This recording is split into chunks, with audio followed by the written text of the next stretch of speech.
I've done a lot of videos on what I wish I did in residency. I think I've done one on what I'm glad I did in residency, but I have another one. Number one is treating everything like a learning opportunity, not like an annoying task. I understand that this is so preachy, and this is so hard to do when you're a junior, when you're on call every other night and are exhausted. I think this applied to more of my senior years and when I was taking less primary call.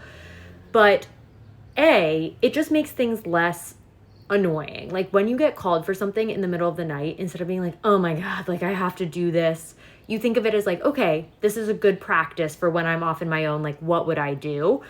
How would I handle this situation?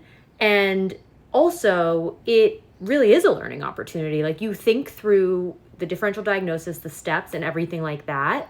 I think I learned a lot from it, and mentality wise, it definitely helped.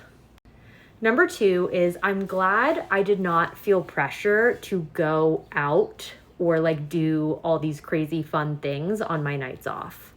Residency is so hard, it's so exhausting, and sometimes you just want to sleep. And I am not that much of a social person. I used to think I was. I've realized I'm like an indoor cat. And sometimes I felt pressure and I felt like I wasn't taking advantage of my nights off. And that mindset was short-lived because I realized that I'm recovering, I'm spending time with my husband and the people who mean the most to me, and I don't need to be out like at bars till midnight.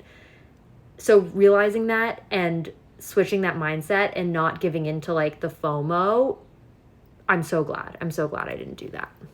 And finally, I'm so glad that I took a break between residency and my job. And I know if you're going into fellowship, that's not possible, but maybe between fellowship and your job. But I took 3 full months off. I took 1 month to study for boards, and then I took 2 full months of vacation. It was such a great reset. It really was an experience that I don't think I'll ever have the opportunity to do again.